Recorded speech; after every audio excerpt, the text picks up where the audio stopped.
여러분 반갑습니다. 예, 다시 부산북교회로 오게 되면서 참으로 많은 생각을 했습니다. 사랑도 많이 받았고 목회자로서 훈련 잘 받은 부산북교회는 사실 저에게는 힘들고 어려울 때마다 영적 마음의 고향이었습니다. 그러기에 여러분들을 다시 만나게 되어서 너무 반갑고 기쁜데, 또 마음 한편으로는 이 담임 목사의 사명을 감당해야 된다는 것이 저에게는 큰 부담입니다. 아마 여러분들도 마찬가지일 것입니다.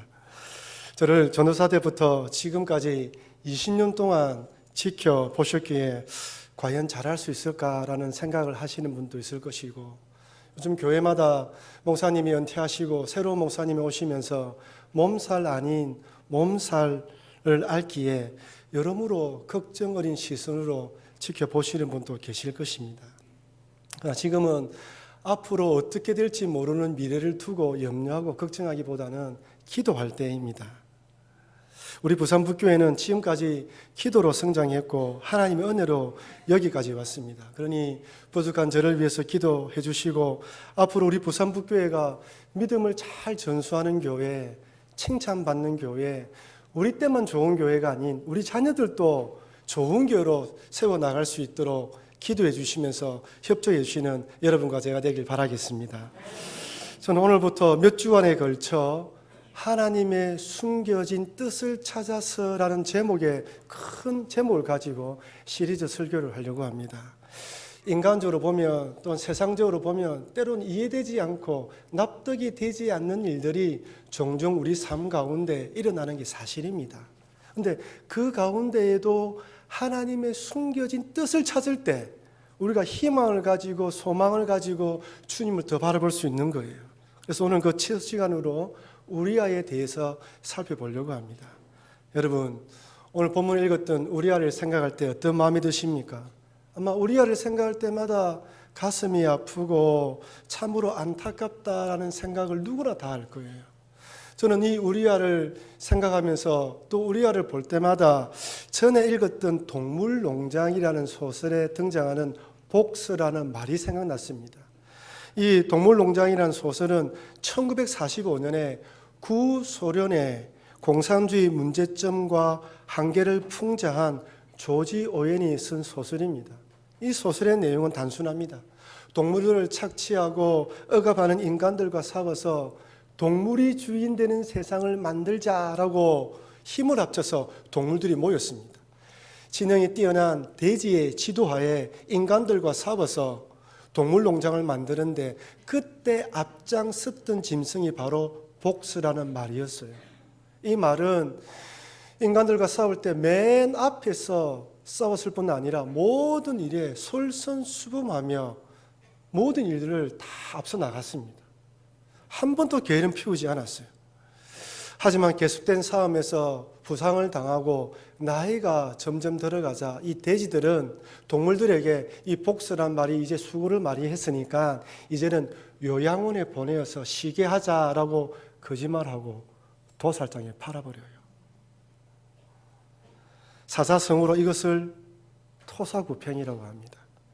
토끼를 사냥하고 난 뒤 사냥개가 필요 없어지자 그 사냥개를 삶아 먹었다는 말에서 유래된 토사구팽은 필요할 때는 요긴하게 쓰다가 쓸모가 없어지면 헌신짝처럼 버리는 것을 말합니다. 이 세상을 살아가다 보면 이렇게 복스라는 말처럼 희생양이 되는 사람들을 종종 만나게 됩니다. 세상이 원래 그러니까 이 치열한 경쟁 사회 속에서는 그럴 수도 있다라고 자위를 하지만, 그러나 이런 일을 보거나 이런 일을 당하게 되면 이 마음의 분노가 끓어오르는 것이 우리 인간의 마음이에요. 여러분, 그렇다면 과연 교회 안에서도 이런 일이 일어날까요? 열심히 봉사하며 헌신했는데 쓸모가 없어지니까 헌신짝처럼 버리는 경우 말입니다. 간혹 교회에서 봉사를 오래 하신 분들 가운데 이런 섭섭함을 토로하시는 분들을 가끔 만날 때가 있습니다. 본인은 정작 충실하게 봉사하고 헌신했는데 해가 바뀌게 되고 그 부서의 사정으로 인해서 그만 그 자리에서 물러나게 되었는데, 그래서 그 직분을 내려놓아야 하는데 섭섭한 마음이 드는 거예요.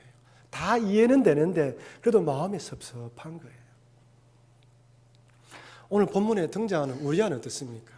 세상적인 관점에서 볼 때 우리아는 얼마든지 토사구팽 당했다라고 말할 수 있습니다.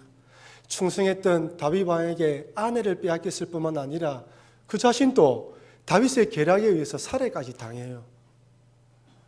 저는 개인적으로 우리아를 생각할 때마다 하나님 참으로 너무하십니다. 이렇게 충성스러운 우리아를 이렇게 죽게 만든다면 어떻게 성도들에게 충성하라고 권면할 수 있으며 어떻게 주의 몸된 교회를 위해서 열심히 하라고 권면할 수 있겠습니까? 또한 저 또한 나름 열심히 사역하고 충성했는데 제 끝이 이렇게 의미 없는 죽음처럼 당한다면 이 얼마나 억울합니까? 라면서 불평 아닌 불평을 털어놓은 적이 있습니다. 아니, 우리아를 읽을 때마다 마음이 편치 않았어요. 그렇다면 여러분 정말 하나님 앞에 섰을 때에도 토사구팽이란 말이 성립될까요? 과연 억울하게 죽임당한 우리아의 충성을 하나님께서는 정말 모른 척 하셨을까요? 아닙니다.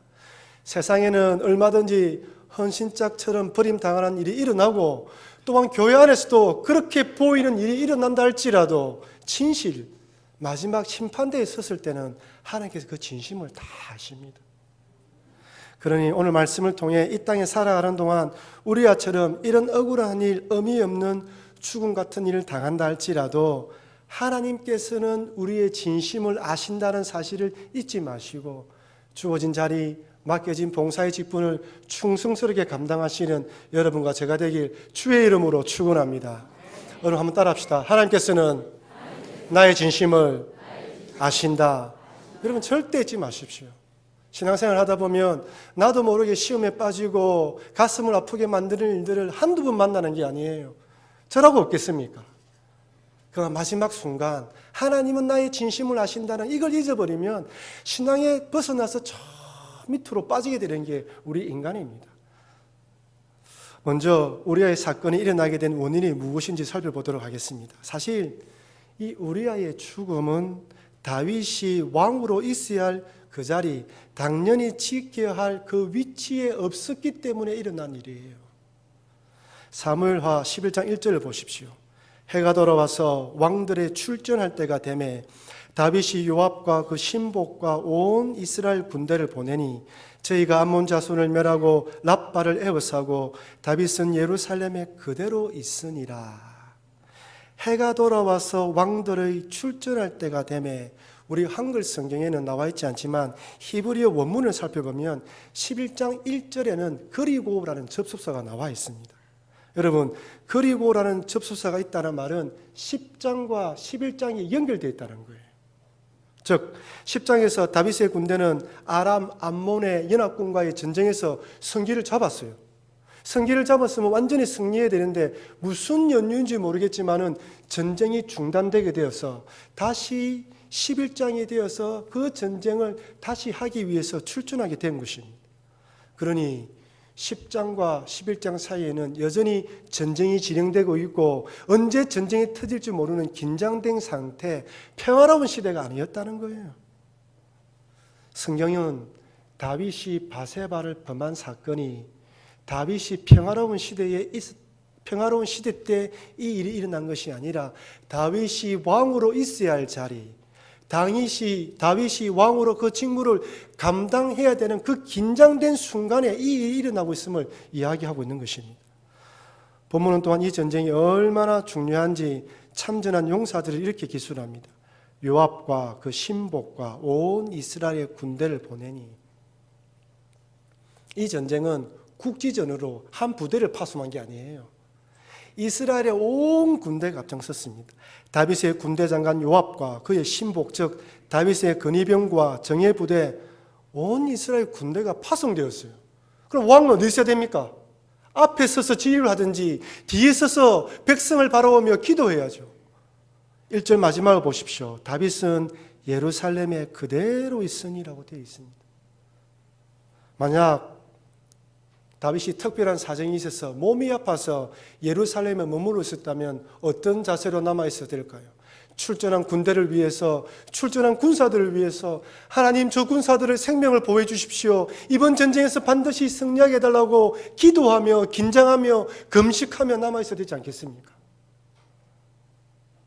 네, 다윗은 너무 방심했어요.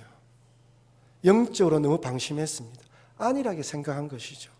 반면에 사단은 그 찰나의 순간, 그 짧은 순간을 놓치지 않았습니다. 결국 영적으로 해이해진 다윗은 바세바가 목욕하는 장면을 보았고 욕정이 솟구쳐 오르면서 그만 짓지 말아야 할 죄를 범하게 됩니다. 한순간에 그 짧은 찰나의 순간에 죄의 욕망에 사로잡혀 다윗은 범하지 말아야 할 죄를 범하게 된 것이죠.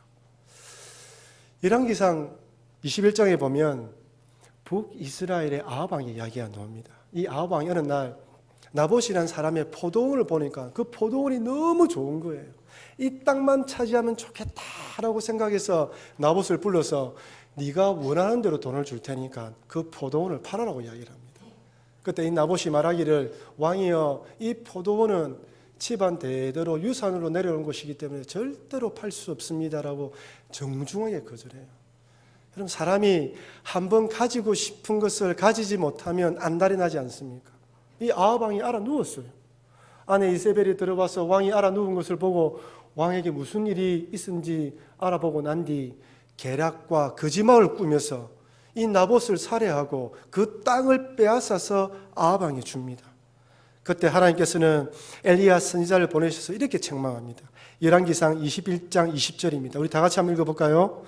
내가 내 자신을 팔아 여호와 보시기에 악을 행하였으므로 예로부터 아합과 같이 그 자신을 팔아 여호와 앞에 악을 행한 자가 없음은 하나님께서는 나봇의 포도원을 빼앗기 위해 아내 이세벨의 계략을 막지 않고 나봇을 살해한 아합에 대해서 뭐라고 이야기하고 있습니까?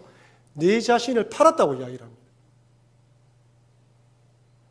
그렇습니다. 아합 왕은 욕심과 죄의 자신을 팔아서 살인하며 땅을 차지했다면 다윗은 욕종의 자신을 팔아서 욕망을 채웠고 우리아를 살해했습니다. 영적으로 방심하면 죄에 팔립니다. 성도가 마땅히 있어야 하는 그 믿음의 자리, 신앙의 위치에서 벗어나면 죄에 팔리고 욕종에 팔리게 됩니다. 이것은 아무리 위대한 신앙 인물일지라도 성숙한 자일지라도 예배일 수 없습니다. 여러분 잊지 마십시오. 신앙에는 결코 중립지대가 없습니다. 은혜의 자리에 있든지 팔리는 자리에 있든지 둘 중에 하나입니다. 여러분 방향이 내가 은혜의 자리에서 죄에 팔리는 쪽으로 나아가고 있든지 아니면 죄에서 회개하여 은혜의 자리로 나아가고 있든지 둘 중에 하나이지 중간이라는 건 없습니다. 여러분 자신을 잘 둘러보십시오. 내가 은혜의 자리에 있는지 죄에 팔리는 자리에 있는지. 구약 성경에 보면 복이라는 단어가 많이 나옵니다. 여러분 이 복이라는 히브리어의 원뜻이 무엇인 줄 아십니까? 바로 무릎을 꿇다입니다. 하나님 앞에 무릎을 꿇는 것이 복이라는 의미죠. 예배하는 것이 복이며 하나님께 기도하는 것이 복이라는 것입니다. 하나님의 권위, 하나님의 영향권, 하나님의 보호하심 아래 있는 것이 참된 복이라는 것을 유대인들은, 히브리인들은 하나님께 무릎을 꿇다라고 표현한 것입니다. 여러분 한번 생각해 보십시오. 하나님의 백성이 무릎 꿇어 기도하고 무릎 꿇어 예배하고 무릎 꿇어 하나님의 영향권에 있는데 사단이 쉽게 유혹을 하겠습니까? 사단이 쉽게 틈을 타겠습니까? 결코 그럴 수 없습니다. 어떻게 사단의 유혹에 넘어가서 제 자신을 팔 수 있단 말입니까? 다윗은 왕이라는 가장 성공한 자리, 승승장구하면서 모든 사람들이 부러워하면서 목표로 삼는 그 위치에 올라갔으나 순간 방심하여 더 이상 무릎을 꿇지 않았습니다. 사울 왕에게 쫓겨다닐 때 2번씩이나 다윗 왕을 죽일 수 있는 기회가 있을 때에도 하나님의 기름 부은 왕을 내 손으로 죽일 수 없다라고 고백했던 다윗이 이제는 죄에 팔려서 바세바를 범하고 충성스러운 우리아를 살해하는 살인자가 되어버렸습니다. 세상적으로는 성공한 자리에 올랐는데 영적으로 실패한 것이죠. 많은 사람들이, 우리 많은 성도인들이 영적으로, 아니 다윗처럼 성공한 자리 모든 사람들이 부러워하는 그 지위를 얻고자 작정하며 기도합니다. 새벽 기도뿐 아니라 또한 금요 심야기도, 공적 예배에 참석하여 기도하고 주변 사람들에게도 기도 요청을 합니다. 그래서 정작 그 자리에 올라가면, 그 지위를 얻고 나면 더 이상 무릎 꿇지 않는 것을 종종 보게 돼요. 오히려 그 빛이, 그 자리에 올라가면 더 선한 영향력을 끼치기 위해서 더 많은 시간을 무릎을 꿇고 더 많이 주님께 엎드려서 기도해야 되는데, 시간이 없다는 핑계로 오히려 그 자리에서 멀어지는 것을 보게 됩니다. 그러다 어느덧 점점점 예배자의 자리, 기도자의 자리에서 멀어져서 자신도 모르는 사이 은혜의 자리에서 죄의 자리로 서서히 옮겨가는 것을 보게 됩니다. 여러분, 그렇게 되면요, 말씀을 읽어도 감동이 없어요. 사랑하는 하나님 하고 기도해도 어떤 마음에 뜨거움이 없습니다. 주변 사람들은 영적으로 서서히 죽어가는 것을 다 아는데 정작 본인만 몰라요. 마치 다윗처럼 말입니다. 이렇게 죄에 팔린 다윗이 얼마나 더 악하게 변해가는지 한번 보십시오. 다윗은 바세바와 동침하고 난 이후 바세바로부터 전갈이 왔습니다. 임신했다는 전갈이 왔어요. 사실 이때라도 다윗이 회개하면 좋았을 것인데 다윗은 회개하지 않았습니다. 전혀 예상하지 않았고 기대하지 않았던 방향으로 일이 전개되자 다윗은 회개하는 대신 어떻게 하면 자신의 죄를 덮을 것인가 머리로 연구하기 시작합니다. 그러다가 결론에 도달했습니다. 그것은 무엇입니까? 전쟁 중에 있는 우리아를 불러서 바세바에게 보내는 거예요. 다윗의 이런 악한 의도를 모른 채 전장에서 돌아온 우리아는 충성스러운 군인답게 집으로 돌아가지 않습니다. 다윗이 가진 방법을 동원하여 우리아를 집으로 돌려보내려고 했지만 우리아는 결코 집으로 돌아가지 않습니다. 그러면서 뜻대로 되지 않자 결국 다윗은 우리아를 죽이려고 살해 계획을 짭니다. 사무엘하 11장 14절 15절 말씀입니다. 아침이 되매 다윗이 편지를 써서 우리아의 손에 붙여 요압에게 보내니 그 편지에 써서 이르기를 너희가 우리아를 맹렬한 싸움에 앞세워 두고 너희는 뒤로 물러가서 저로 맞아 죽게 하라 하였더라. 한번 생각해 보세요. 자신을 죽일 살해 계획이 담겨져 있는 편지를 직접 들고 전장으로 달려가는 우리아와 그 뒤에서 이런 우리아를 보고 있는 다윗의 얼굴을 한번 상상해 보십시오. 그 어디에도 우리가 알고 있던 성군 다윗의 모습은 찾아볼 수 없습니다. 그저 자신의 죄를 숨기려는 악당의 모습밖에 보이지 않습니다. 성군 다윗에서 폭군으로, 하나님을 두려워했던 다윗에서 죄에 팔린 악인의 모습밖에 보이지 않는 거예요. 여러분, 죄는 진화하고 발전합니다. 단순히 한 번으로 끝나고 처음 지었던 그 죄의 수준에 머무러 있도록 내버려 두지 않습니다. 더 담대하게 만들어서 반복해서 죄를 짓도록 만들고 더 강팍하게 만듭니다. 그래서 결국 나도 망하고 주변 사람들도 망하게 만드는 것이 죄의 속성이에요. 그래서 옛말에 무슨 말이 있습니까? 바늘 도둑이 소도둑된다. 저는 이런 다윗의 모습을 보면서 왜 하나님께서 좀 더 일찍 나단 선지자를 보내어서 책망하지 않았을까라는 생각을 해보았습니다. 여러분, 만약 이때 나단 선지자를 보내어서 책망했다면 과연 다윗이 회개를 했을까요? 아니면 나단 선지자를 칼로 죽였을까요? 칼로 죽였겠죠. 그럼 또 이런 생각을 했습니다. 하나님, 그렇다면 또 다른 방법을 통해서 다윗의 마음을 변하게 하시면 안 됩니까? 이런 마음이 들었어요.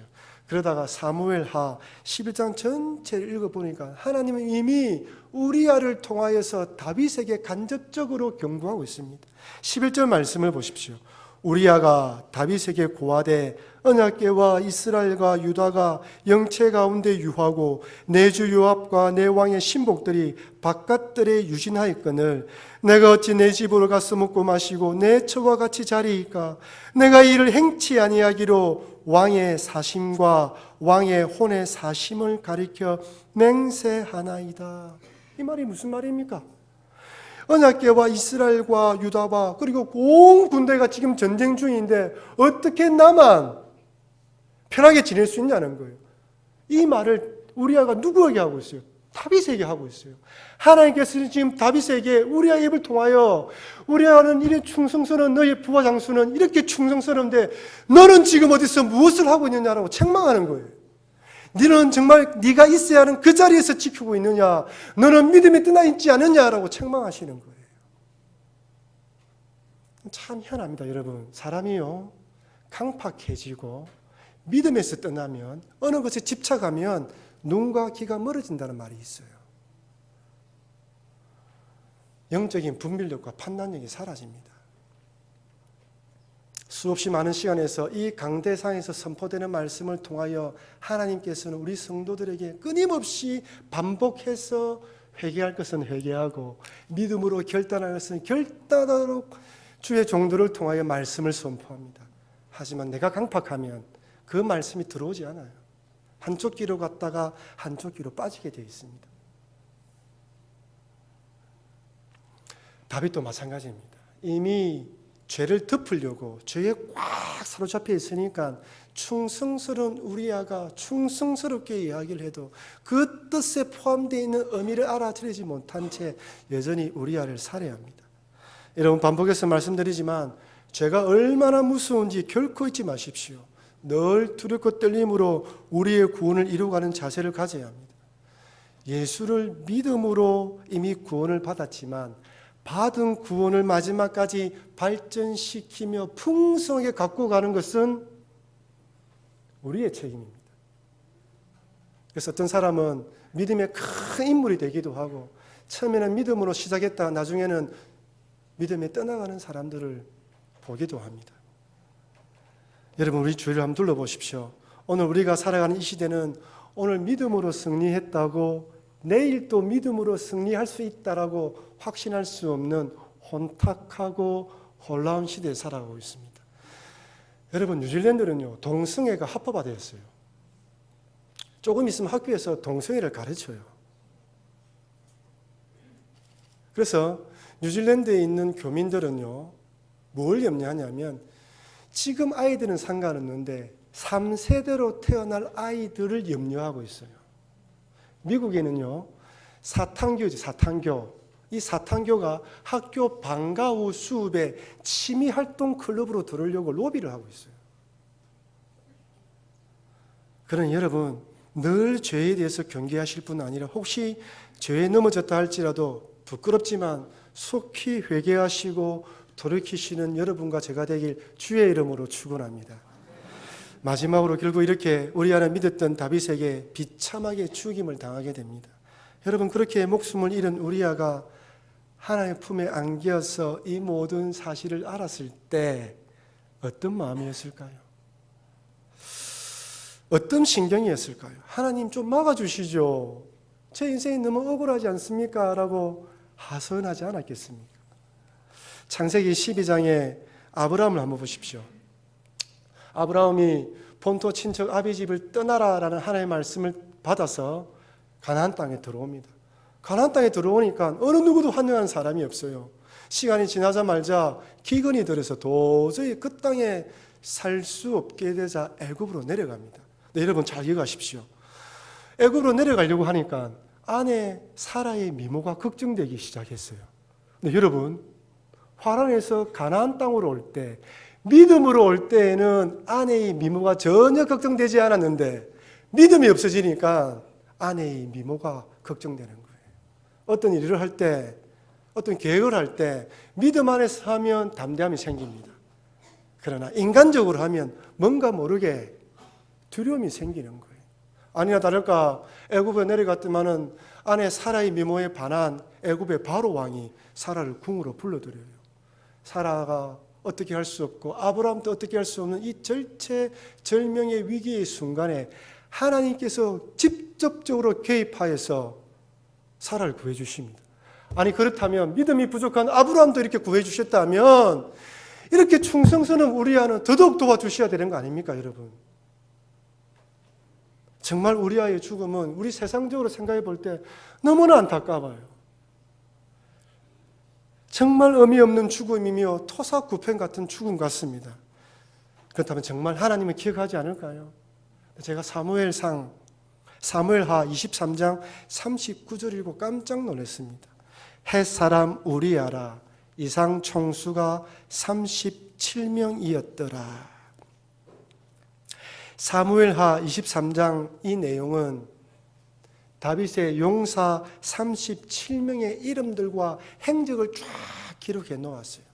맨 마지막 기록에 우리아의 이름이 기록되게 해놨습니다. 비록 다른 용사들처럼 위대한 업적과 기록을 남긴 것은 아니지만 하나님께서는 그의 충성과 신실함을 오고 오는 믿음의 세대들에게 전하기 위해서 성경 기자에게 맨 마지막에 우리아의 이름을 기록하게 만든 거예요.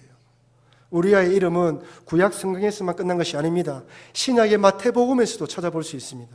마태복음 1장 6절입니다. 이새는 다윗 왕을 낳으니라. 다윗은 우리아의 아내에게서 솔로몬을 낳고, 우리아의 아내를 할 필요가 없습니다. 바세바라고 해도 상관이 없어요. 하지만 하나님께서는 신약의 예수님의 족보를 언급하시면서까지도 우리아의 이름을 바세바 대신 기록하게 하셔서 하나님에게 우리아가 어떤 인물인지 오고 오는 세대들에게 전하게 하셨던 것입니다. 저는 사무엘 23장과 마태복음 1장의 우리아 이름을 발견하는 순간 하나님께서 저에게 이렇게 말씀하시는 듯한 감동을 받았습니다. 봐라, 나는 결코 우리아를 잊지 않는다. 나에게 토사구팽 없을 뿐 아니라 세상적으로 억울한 일을 당한 것도, 오해와 계략으로 인한 희생들도 다 기억한다. 가인에 의해 억울하게 죽임당한 아벨도 기억하고 아방에 의해서 억울하게 죽임당한 나봇도 기억한다 라고 말씀하신 듯한 감동을 받았습니다. 우리아의 죽음은 세상적인 관점에서 볼 때 억울한 죽음, 의미 없는 죽음, 토사구팽이 틀림없습니다. 하지만 영적으로 믿음 안에서, 하나님 안에서 볼 때에는 의미 있는 죽음이며 인정받는 죽음입니다. 후세 모든 신앙인들이 본받아야 할 위대한 믿음의 인물로 하나님께 인정해 주셨습니다. 여러분, 우리아가 그 편지를 들고, 우리아가 다윗과 함께 있을 때 바세바가 다윗 왕과 함께 이렇게 관음했다는 것을 우리아가 알았을까요? 아니, 우리아가 그 편지의 내용을 알았을까요? 성경에는 그 이야기는 나오지 않습니다. 하지만 어떤 학자는 우리아가 그것을 알고도 충성스럽게 죽었다라고 말씀하시는 분도 있어요. 왜? 다윗 왕을 위해서. 어떤 것이 진실인지 저는 알지 못하겠습니다. 죽음, 세상 사람들은 죽으면 모든 것이 끝난다고 생각하지만 그렇지 않습니다. 죽음 이후에는 하나님의 심판, 하나님의 평가가 있어요. 히브리서 9장 27절 말씀 우리 다 같이 한번 읽어보겠습니다. 한 번 죽는 것은 사람에게 정해진 것이요 그 후에는 심판. 한 번 더 읽겠습니다. 한 번 죽는 것은 사람에게 정해진 것이요 그 후에는 심판이 있으니. 여러분, 한 번 죽는 것은 정해지지만 그 위에는 심판이 있습니다. 여러분, 신앙의 시작은 하나님이 주신 구원으로 시작됩니다. 하지만 그 믿음으로 신앙생활을 하는 것은 심판이 있다는 것을 전제로 하여 그 전제를 현재로 가져와서 신앙생활을 하는 거예요. 하나님이 심판이 있다고 믿는 사람들은 오늘 결정하고 선택하고 택일할 때 어떤 마음으로 결정할지, 어떤 마음으로 선택할지 때로는 심플하게, 때로는 단순하게 선택할 수 있습니다. 왜? 지금 결정하는 것이 나중에 하나님 앞에 섰을 때 하나님이 책망하실지 칭찬하실지 두려운 마음을 가지기 때문에 선택할 때 믿음 안에 선택할 수 있는 거예요. 요한계시록 7교회를 보십시오. 심판자 되신 예수님께서는 각 교회의 사정을 정확하게 하시고 책망 또는 칭찬하십니다. 에베소 교회에 대해서는 요한계시록 2장 2절에 내가 내 행위와 수고와 내 인내를 안다고 말씀하십니다. 3절에 또 내가 참고 내 이름을 위하여 견디고 게으르지 아니한 것을 안다고 말씀하십니다. 빌라델피아 교회에 대해서도 요한계시록 3장 8절에 내가 내 행위를 아노니 내가 작은 능력을 가지고서도 내 말을 지키며 내 이름을 배반하지 아니하였다라고 말씀하십니다. 여러분, 주님은 다 아셔요. 사람은 몰라주고 목사는 몰라주고 교회는 몰라줘도 우리 주님은 여러분들이 어떤 마음으로 헌신하고 어떤 마음으로 봉사하는지 다 아십니다. 여러분, 그걸 결코 잊지 마십시오. 사랑하는 성도 여러분, 우리아의 죽음은 다윗이 왕으로서 성도로서 있어야 할 그 자리, 예배의 자리, 기도의 자리에 있지 않았기 때문에 생겼다는 사실을 잊지 마시고 항상 하나님께 무릎 꿇는 복된 성도의 삶을 살아가시는 여러분과 제가 되길 바랍니다. 또한 비록 우리아가 억울한 죽임을 당했지만 하나님께서는 그의 이름을 기억하시되 구약 성경에서도 신약 성경에서도 기록하셔서 나는 결코 잊지 않는다라고 말씀하시는 것을 결코 잊지 마십시오. 여러분, 저는 스완선 목사님도 압니다. 은퇴하신 목사님 만나 뵐 때마다 늘 곳곳한 자세로 기도해 주신 모습을 기억합니다. 김윤환 목사님도 압니다. 김영삼 목사님도, 조소구 목사님도 너무나 잘 압니다. 이분들이 부산북교회를 위해서 어떻게 섬겼는지 헌신하는지 듣고 직접 보았습니다. 아울러 이 부산북교회 이 본당 건물이 64년도에 처음에 어떻게 지어졌는지도 들었습니다.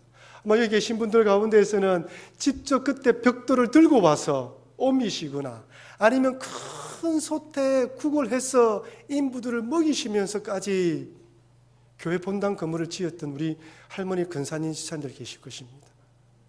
제가 부목사 때 이주석 장로님께서 이 건물을 지은 이야기를 하시면서 한날은 와서 건물을 보니까 원래 정해진 자재를 쓰지 않고 엉뚱한 자재를 쓰길래 그 자재를 다 뜯어버리고 새롭게 하게 만들었다라고 말씀하시면서 눈시울이 붉어지는 것을 보았습니다.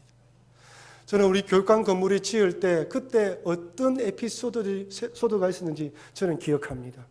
이 본당 리모델링 할 때도 어떻게 이 본당이 리모델링 된지를 다 기억하고 있습니다. 여러분, 저도 기억하고 감사하는데 우리 하나님께서 오죽하시겠습니까? 저도 그때를 생각하며 참 감사한데 우리 하나님은 오죽하시겠습니까? 우리 하나님께서는 우리 믿음의 선배들의 그 헌신과 희생을 절대 잊지 않으십니다. 아니, 여러분들이 교회 곳곳에서 우리아처럼 충성스럽게 봉사하시는 것을 결코 잊지 않으십니다. 우리 부산북교회는 창립된 이래로 우리가 기대하는 그 이상으로 하나님께서 축복해 주셔서 지금까지 왔습니다. 그리고 앞으로 또 더 역사하실 하나님을 바라보시면서 우리아처럼 어떤 상황과 어떤 환경과 어떤 자리에 머무시더라도 주님은 아신다라는 마음으로 그 자리에서 충성하시는 여러분과 제가 되길 바랍니다. 그래서 여러분, 우리만 좋은 교회가 아니라 우리 자녀들이, 우리의 후손들이 우리 교회에서 더욱더 아름답게 신앙생활을 하는 그런 복된 교회가 되길 주의 이름으로 축원합니다.